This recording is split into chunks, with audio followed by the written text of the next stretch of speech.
Gold and Black Live. Coach Matt Painter, Coach Brian Newert. He's not a coach. He doesn't even act like one, but he's here. GA. GA maybe. But Coach, great to have you on, and hard to believe, maybe not hard to believe for you, but practice is going to start within the hour here, and you guys are going to be starting the 2014-15 season.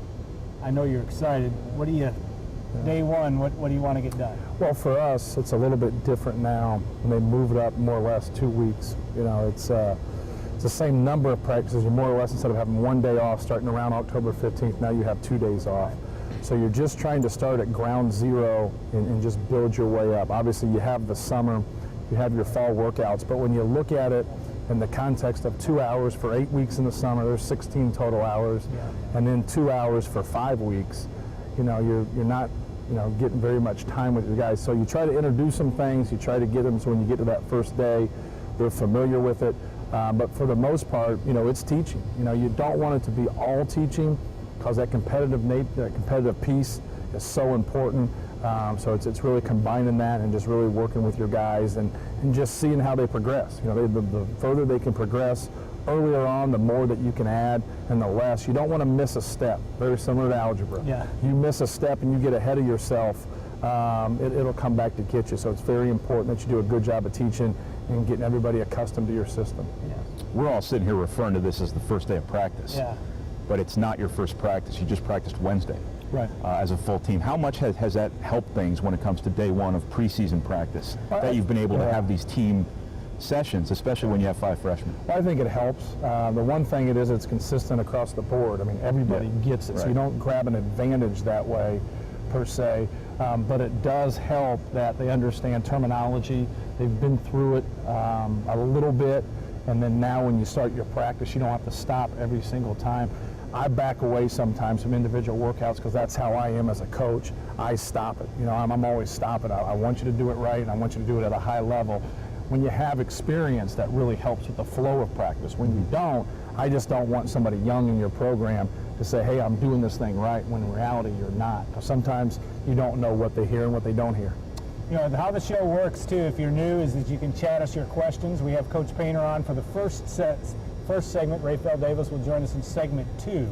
And then we'll talk some football in segment 3 as the Boilermakers take on Illinois tomorrow.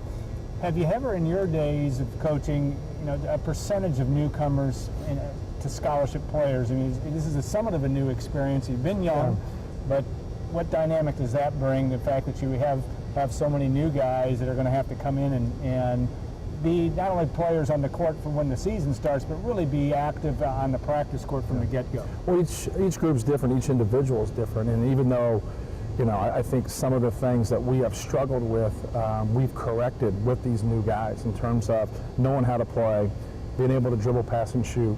Obviously, we've gotten some size in Jaquil Taylor and Isaac Haas, but the other 3 guys are really going to help us in that area. And so I think for those guys picking up things, it will speed up. You know, it will speed up for us real quick because I think all 3 of those guys get it. So I think in that regard, it's going to be a little bit different. Even though they're all 5 new, I think that they're mature beyond their years when it comes to basketball. You've kind of been in the spot before, 2007, 2012 come to mind, where you've had teams, whether it be numbers or projected importance, you know, so much has been on the freshmen. Right. Obviously 2 very different results there. But do you treat a team different when it's this young? I think you play it by ear. You know, I think it's important for them to understand the level they have to play at. You have to play at a very high level, but you also have to understand what's going on. It's the old adage in coaching, you got to play hard and you got to play smart. And so as a coach, you got to be smart also and make sure they understand what's going on, but they got to be able to compete, you know, at a very high level. You're not here to get minutes, you're here to win. And you know, and it's very, very difficult in our league, and they have to understand that from day one. But I really think the success, obviously our freshmen are going to have to help us with them being half of our scholarship players. But those guys that went from freshmen to sophomores, those guys are going to have to be very good. Rafael Davis is really going to have a good year for us. And then in my opinion, A.J. Hammonds has to be one of the best players in our league, and he has the ability to do so. A.J. Hammonds, if you haven't seen him, and most Purdue fans haven't, is a trimmed down guy. He was working out here before this interview. What do you expect to see from him? I mean, in terms of just doing it day in, day out? What's the biggest challenges for him, do you see? Well, I think he has all the ability, to be a big-time player, not just in the Big Ten, but in the country.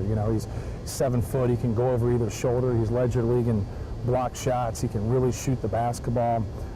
So he has a lot of weapons.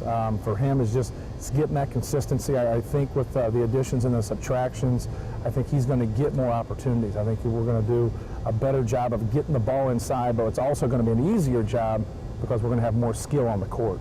And I think for him, he has to run, he has to rebound, he has to defend. He's got to average 10 rebounds a game. He is very capable to get a rebound every 3 minutes.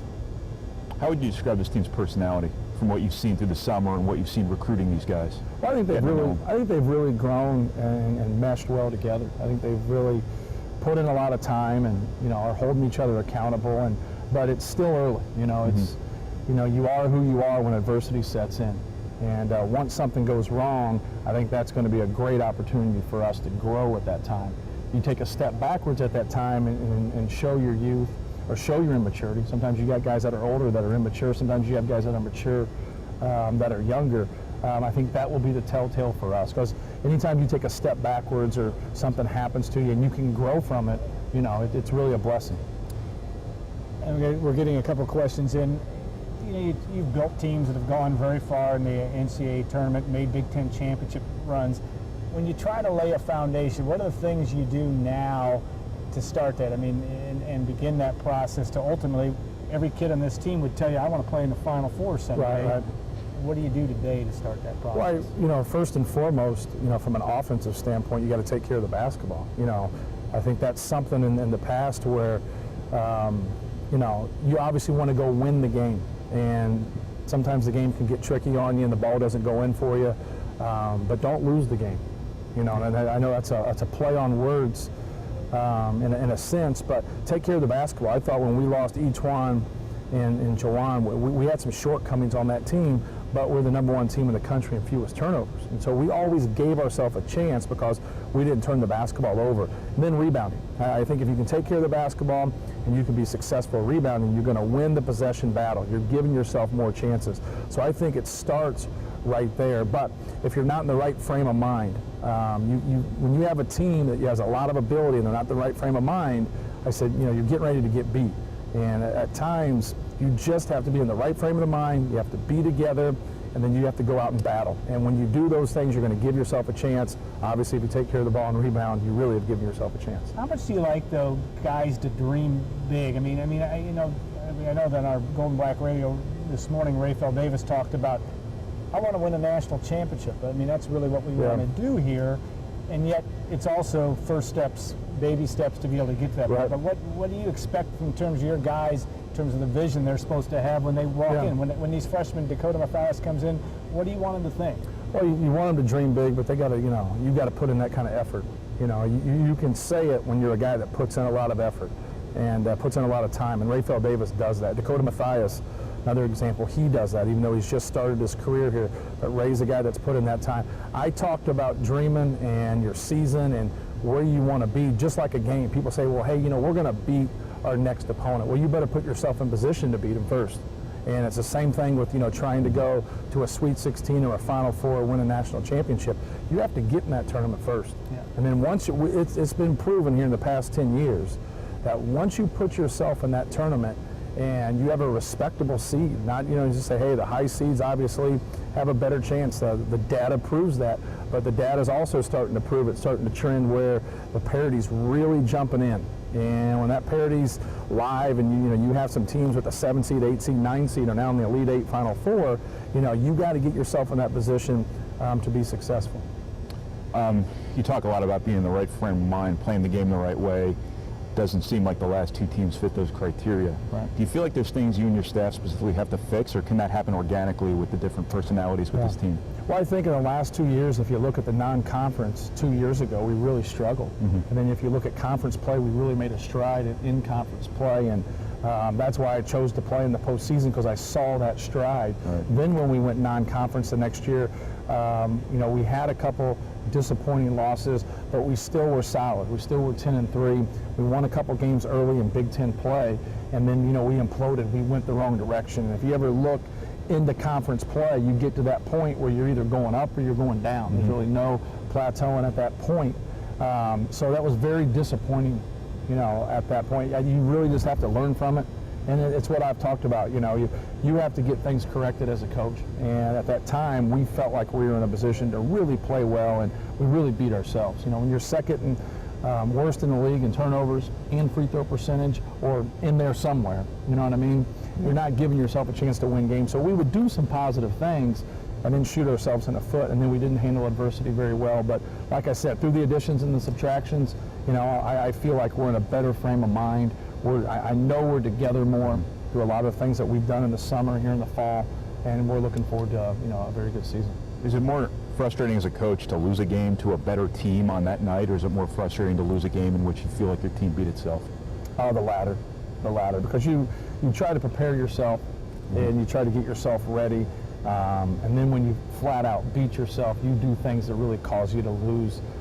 It is frustrating. They're both frustrating, but obviously that one probably hurts a little bit more. All right, I get to ask the great question, which I'm going to pin on somebody else. The zone question.